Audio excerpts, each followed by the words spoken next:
The Chicago Bears are in a tough spot with the 25th overall pick in the NFL draft, where they may really want to trade down, but if they really want to trade down, then who's going to want to trade up to pick where they don't want to pick in the first place?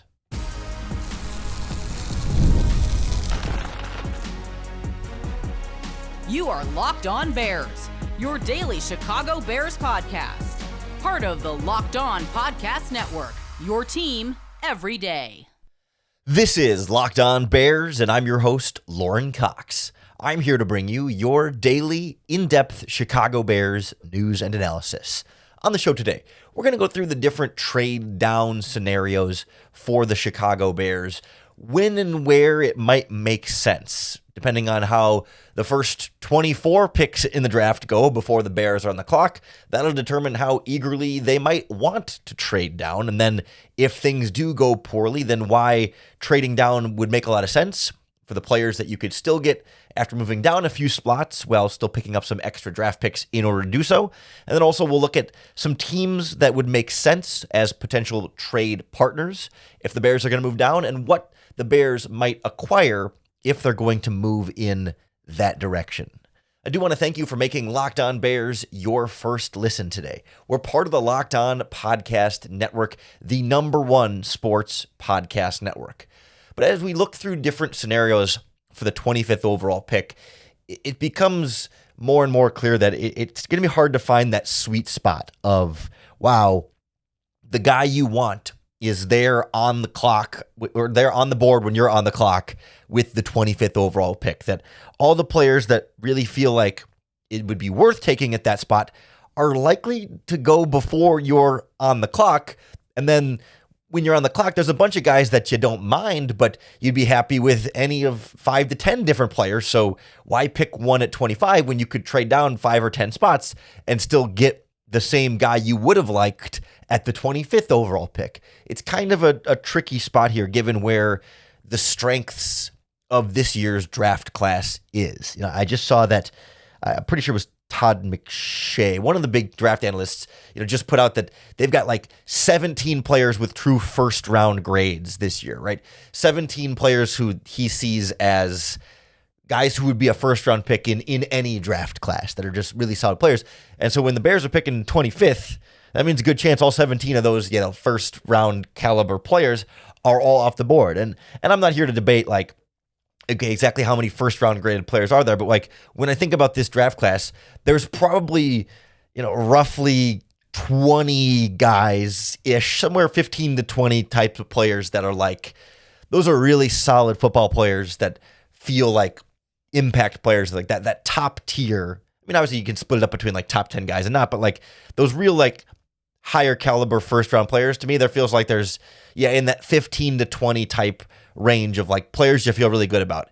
And then from about 20 to 45 or 50, there's a bunch of players that are in that next tier where they're all a little bit more interchangeable. And it feels a little bit like, the guy you pick at 25 might not be that much better than the guy that gets picked at 35 or 40. Whereas like the guy you pick at 15 or 20 will be a lot better than the guy that gets picked at 25, but there's less difference between the 25th best player and the 40th best player in this draft. And so then you would think then, as a result, well then, the Chicago Bears should just trade down from the 25th overall pick. They can add some extra draft picks, move back, and still get a guy they would like, of course. Why wouldn't they do that? Well, because trading down takes 2 teams in order to happen. And if the Chicago Bears are looking at this and saying, I can get the same guy at 35 than I can at 25, then why would the team at 25 look at it and say, well, hey, if I can get the same guy where I currently, why would I trade up if I can just get the same kind of guy I'd like here without trading up? And that's what makes it kind of a challenging angle to walk here, is that you have to reach a point where at 25, there's a player that other teams want that you don't particularly want. And a couple weeks ago on the podcast, we talked about the possibility of that potentially being Alabama quarterback Ty Simpson. That could a team be interested in trading back up into the first round to take the number 2 quarterback in this draft, get them as a first round pick to get that 5th-year option and jump ahead of any other teams that might be picking or might be interested in that quarterback as well. There's a challenge there that well, then why are you trading to 25 specifically? You don't need to get, the Bills pick 26. They're not going to take a quarterback. The 49ers pick 27. They're not going to take a quarterback.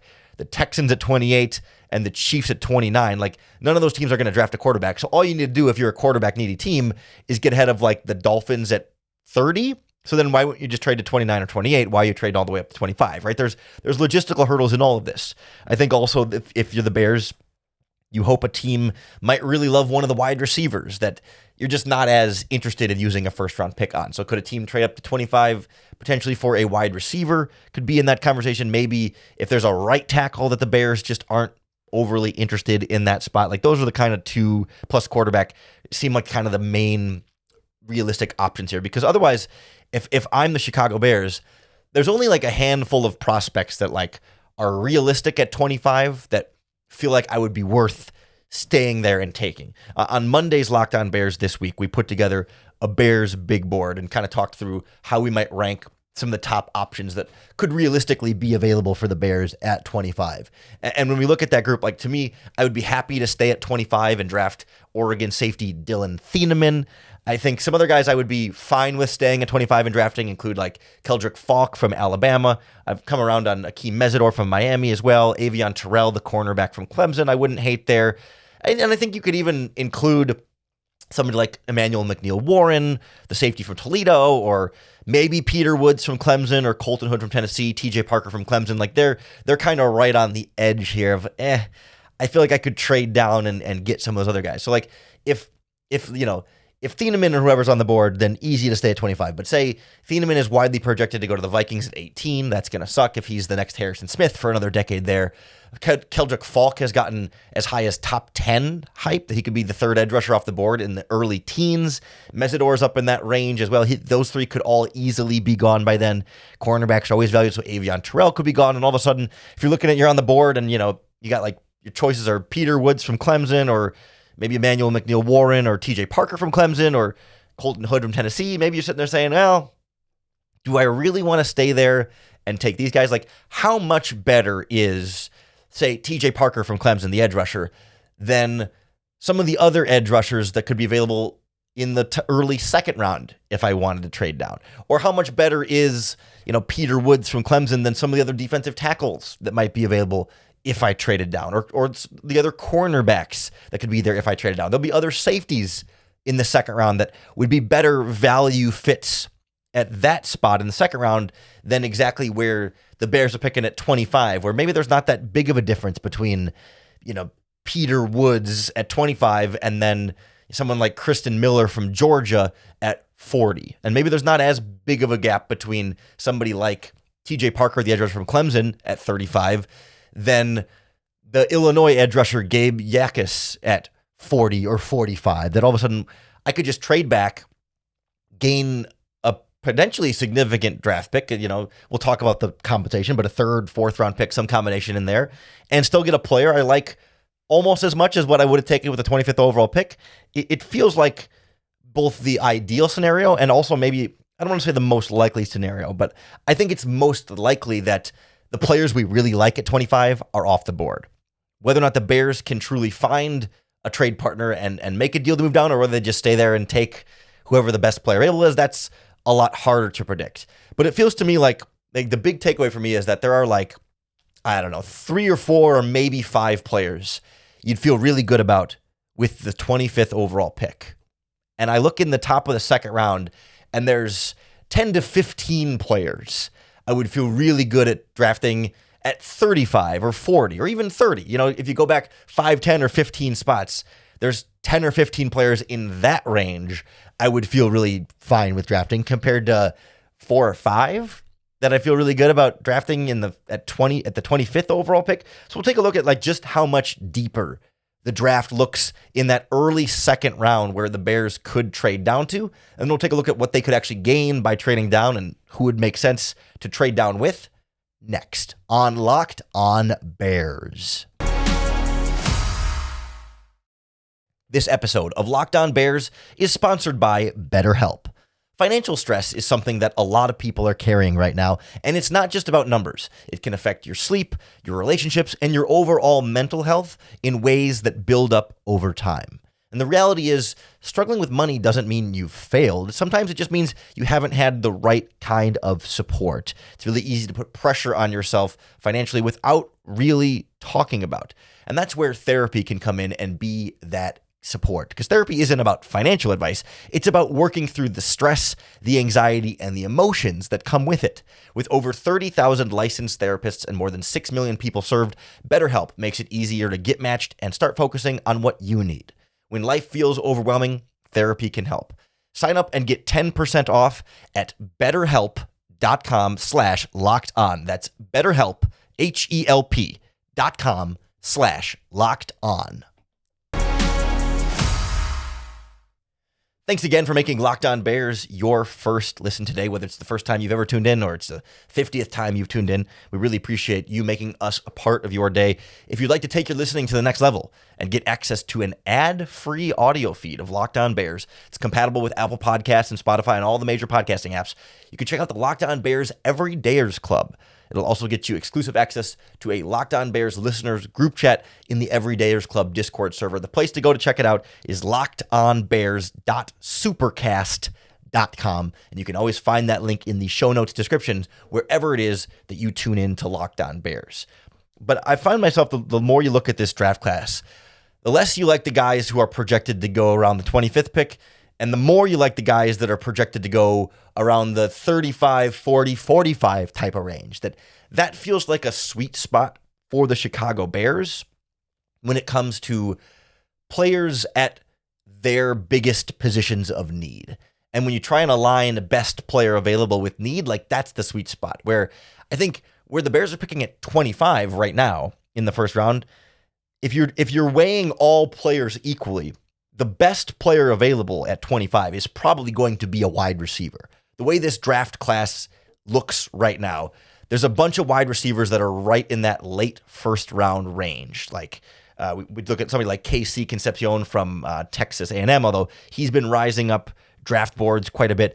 Omar Cooper from Indiana is going to be right in this range. Denzel Boston from Washington. Like those guys, in a vacuum, look like they'll be more like best player available options where the Bears are picking them, or some right tackles, like Blake Miller from Clemson that just aren't like scheme fits necessarily for the Bears, and Caleb Lomu from Utah. Like they're just not quite guys that would fit as their left tackle solution. And so whereas like in the second round at 35 or 40 or 45, there's not going to be as many good receivers there, not going to be as many good offensive tackles there, but there are a bunch of edge rushers in that range, a bunch of cornerbacks and safety types in that range, some defensive tackles in that range, and even some linebackers in that range that, boy, you'd love to have a couple of those guys picking right in that spot. The Bears have, of course, they have picks 57 and 60 in the second round, but even there, like you're still trying to hope that those guys make it to 57 and 60, and chances are like one or two of them probably will. If there's 10 guys you like that could be available at 45, like decent chance that a couple of them make it to 57. Like it's all projection at this point, but you could see ideally saying, hey, can we concentrate our picks in that 35 to 60 range by trading down from 25 and adding some later draft picks in there as well, and then kind of go boom, boom, boom with 3 second-round pick types that aren't going to be those first-round talents that totally change your roster, but can you just get 3 really solid players? Can you get the equivalent of like a Jaquan Brisker, a Kyler Gordon, and a Jervon Dexter? Maybe it's not exactly safety, corner, defensive tackle, but like those kind of guys. None of them have made a Pro Bowl. None of them are all-time great Chicago Bears draft picks, but all 3 have been solid players when they're on the field. I mean, varying warts and question marks within them, but that caliber of type of starting caliber young player on a cheap rookie contract, that feels to be like the sweet spot for me for the Bears. And like when you see the board stacked up vertically, it really kind of illustrates this. I always like to reference the like consensus big boards, where essentially draft analysts will take other draft analysts' big boards, right? A bunch of people, The Athletic posts a big board, ESPN has a big board, PFF has a big board, all the different networks have draft rankings, CBS draft rankings. And if you take all those draft rankings and combine them and just kind of average them out of like, okay, this guy averages his ranking here, here, here, and here, you can kind of get a sense of a consensus feeling of how these players are ranked. And when I look at the consensus big board, that 30 to 60 draft range is just such a sweet spot for the Chicago Bears. Like on the consensus board, you've got what I didn't actually count the edge rushers here. 1, 2, 3, 4, 5, 6 edge rushers between in this range of like players you'd feel comfortable with. TJ Parker from Clemson is in this range. Zion Young from Missouri is 38th on the consensus big board. Malachi Lawrence from UCF, 41st on the big board. R. Mason Thomas from Oklahoma is 44th. And then Gabe Yakis from Illinois, Gabe Yakis from Illinois is 52. And then Derek Moore from Michigan is 58. Like just about any of those guys. I don't know if R. Mason Thomas is quite the right scheme fit. He's a little light and not as good in the running game per se, but like somebody like Derek Moore or Gabe Yakis or certainly TJ Parker, if you traded down, like Zion Young is in this conversation at least. Like those are all solid second round pick edge rushers that would fill a big need for the Chicago Bears. I'm not in love with any of those guys at the 25th overall pick, but if I could trade down 10 spots to 35, you could sell me on just about any of those guys. Or trade down to 40, you could sell me on any of those guys. And maybe one or two of them comes off the board before you get to your pick after you trade down. And that's the risk you take. But I like my chances that out of those 6 edge rushers, a couple of them will make it down to wherever you trade down to. And if you like them all relatively evenly, or you like a handful of them relatively evenly, pretty good odds that you'll get somebody you like at defensive end after you trade down. Same kind of conversation at defensive tackle, where if you trade down from 25, you're not going to get Peter Woods from Clemson. Like he's probably not going to last deep into the second round. But there's other defensive tackles like Caden McDonald from Ohio State, Caleb Banks from Florida, Christian Miller from Georgia, and I think there was one more. Oh, Grayson Halton from Oklahoma at least belongs in this conversation. He's not quite in this range on the big board. I'll throw in Lee Hunter from Texas Tech is around here. And some of those guys are more like nose tackles that aren't Dennis Allen's cup of tea. But there's 4 or 5 different defensive tackles all in this same second round draft range that maybe you don't love at 25, but you'd be a lot happier with at 40. And you'd add a draft pick along the way. Like that would make a ton of sense for me there. Cornerback is the same conversation. Like I like some of the cornerbacks there at 25. I'd be happier with Avion Terrell from Clemson or Colton Hood from Tennessee at 25. I'd be okay with those picks.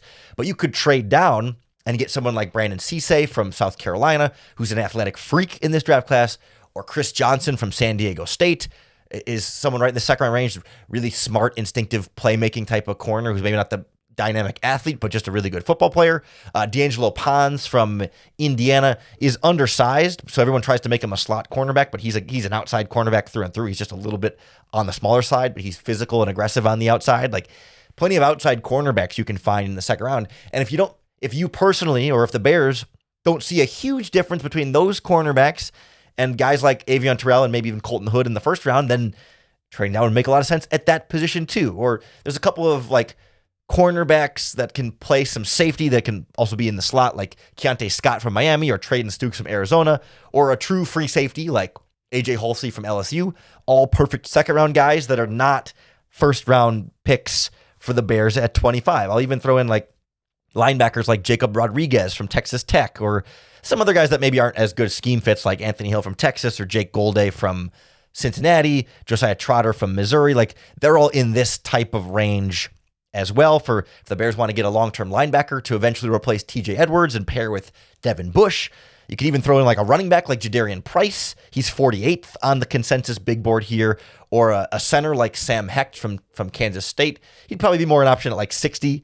The early second round's a little bit early for him, I think, based on projection, but he's that caliber of player. So like we've just mentioned, feels like 20, 25 guys that, sure, they're not all equal on our draft board. There's definitely preferences there and distinctions between some better players than others in that group. But like, if there's, again, 10 to 15 to 20 guys that you kind of like in this range and 4 or 5 guys you like at the 25th overall pick, all the signals point to like, hey, trading down feels like the ideal option for the Chicago Bears, because then it also gives you another draft pick in the 3rd, 4th round range, or even higher. We'll talk about it in a second here, that can fill another need on your roster here and be closer to this category of players. That staying at 25 and getting a first round pick doesn't feel as critical this year unless one of those guys falls, like Dylan Thieneman we talked about, or maybe Keldrick Falk or Mesidor, or a couple guys that are like right on that teetering on that edge of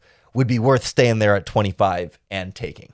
But then we come to the hard part, is if we look at this and say, hey, there's a bunch more players we like later on, other teams are probably going to look fairly similarly, not identically, but they may see it similarly. The difference is if they want one of those wide receivers or quarterbacks or other positions that a guard, maybe that the Bears just aren't as interested in, maybe a tight end as well.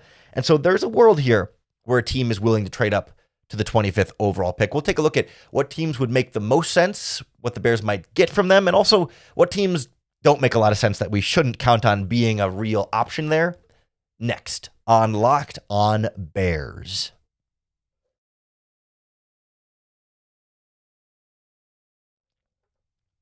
I always like to preface this by noting that it's really easy to look at a team's draft picks and come up with a trade that you like to take their draft picks to trade down when if you talk to fans of that team or analysts of that team or people on the team, they might not be as eager or willing or as generous with the trades they like to make. So I don't want to get too carried away here and say, oh, we'll just take this team's third round pick to trade up here and they'll definitely like that, right? Because whatever team you're trading down with is going to be trying to get the best deal they possibly can.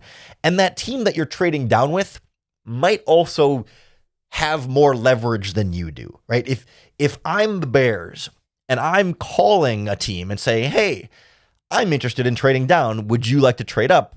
Well, then they know that I'm more desperate to move down than they are to move up, right? The ideal scenario is you're at 25 and a team calls you and says, hey, we want to move up to your spot. Then all of a sudden you can play the leverage game and say, well, if you want to come here, then it's going to cost you a little bit and we can negotiate, right? But if you're the one who comes in asking, then you're the more desperate party in that regard. And then the return you're going to get might be a little bit less. So that's why the ideal thing is like a team is desperately trying to trade up for a quarterback that they really need to get, or that one wide receiver they feel like is really going to put their team over the top. But I look at this less in terms of like, which prospect might teams want to trade up for, which teams might be the right fit for that, and more about like what teams have the draft capital that would make sense to want to move up. And so when I look at like, I think there's sort of two different categories here. Like you can move down a couple spots or you can move down a lot of spots, and the price tag is going to be different at both of those spots. And I think there's a couple of teams in each area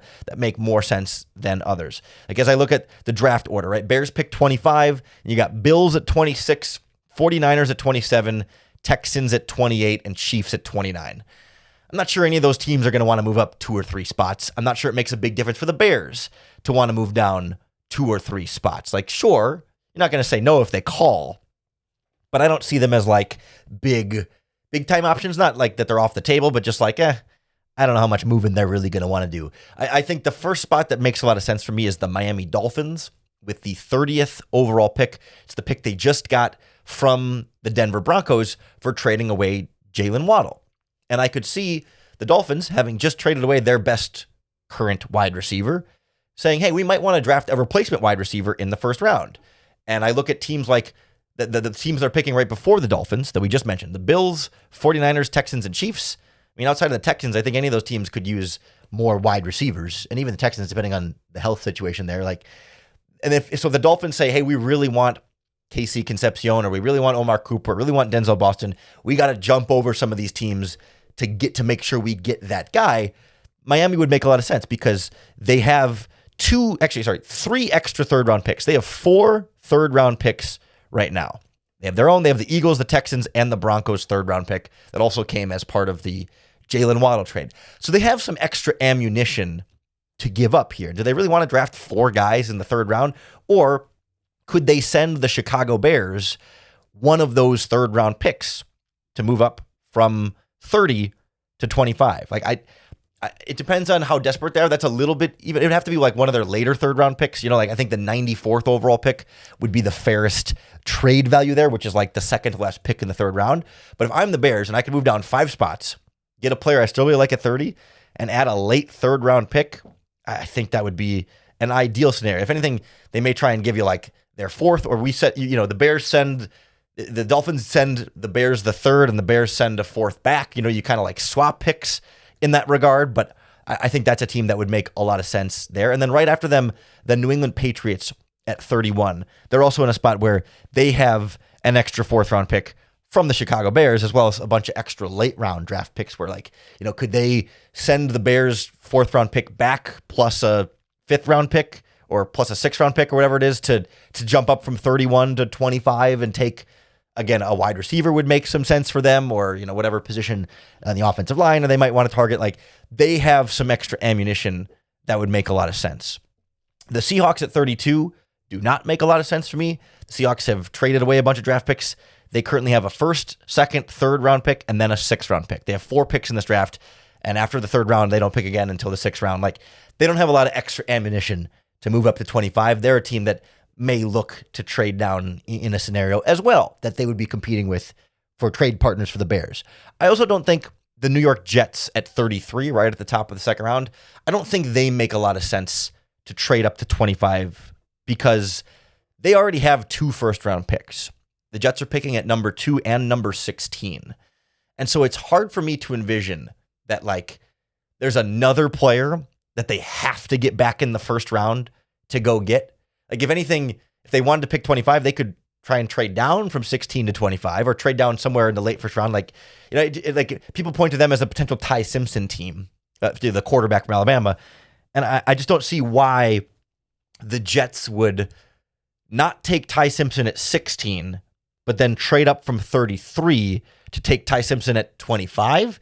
I mean, it's possible, but they also don't have a 3rd round pick. They've got 2 1sts, 2 2nds, and 2 4ths. So they're just kind of in a weird spot here where I just don't think 25 is quite the spot that they would jump up to from 33 because they're picking at 16 as well in the 1st round. But like the Dolphins and the Patriots, some combination of like a late 3rd round pick or 4th and 5th round picks to try and jump up from to 25, that would be a nice sweet spot for the Chicago Bears. Then I think, like teams like the Cardinals, Titans, or Raiders at 34, 35, and 36 make some sense there. I mean, they don't have a lot of extra picks, but they're not short on picks. Like those are, neutral, whatever reasonable type of range of player teams that could trade up for. But I think the other spot that makes a lot of sense could be, I take it back. I was going to say the Houston Texans at 38, but I forgot the Texans are picking at 28 as well. So they're not going to want to trade up from that. Like there's not a lot of spots there because the New York Giants are picking 37 and they don't have a 3rd round pick. So all they got is 4th, 5th, 6th round picks. If they're going from 37 to 25, they're going to have to offer you a future draft pick, which they could do. Would you go from 25 down to 37 in exchange for a future 2nd round pick? I'd listen to that. I just don't know that the Giants are going to be that eager to want to do so. Then you've got the Browns picking at 39. They also pick at 24 right before the Bears, so they're not going to trade up from 39 to 25 when they just picked at 24 right before that. And then we already talked about the Chiefs are picking at 40, but the Chiefs are picking at 29, so they're not going to trade up from 40 to 25 when they're already picking at 29. So like outside of the Giants giving you a future draft pick, that might be kind of the floor here of trading down, unless you go like way deep, like, you're going to trade outside of the top 40, to like the Bengals at 41 or the Dolphins at 42. Like then they're also looking at giving up a lot of premium draft picks. Excuse me, sorry, not the Dolphins, the Saints at 42, the Bengals at 41. Like those are big time trades where they're going to have to give up a bunch of assets to go from the 40s to 25. That just might be a bigger jump than they're willing to make in this situation. So the kind of sweet spot for me is like from 30 to 36 kind of feels like what would be the most realistic for the Chicago Bears. Crazier, bigger, more dynamic trades have happened. I'm not trying to say that there's no chance anything else happens, but I think if the Bears move down, it's probably in this 30 to 36 range where you'll pick up some combination of 3rd, 4th, 5th round picks. And then at 30 to 35, you can still get one of those edge rushers that we talked about, one of those defensive tackles that we talked about, one of those cornerbacks that you talked about, and to be the same player at 30, 31, 34, 35 that you were likely looking at 25 anyway, and you added that draft pick. Like that's kind of the ideal mock draft scenario. Like when you do your mock draft simulators, that's what a lot of Bears fans are doing is like trade down, take a player you still liked, add an extra 3rd, 4th round pick in that combination.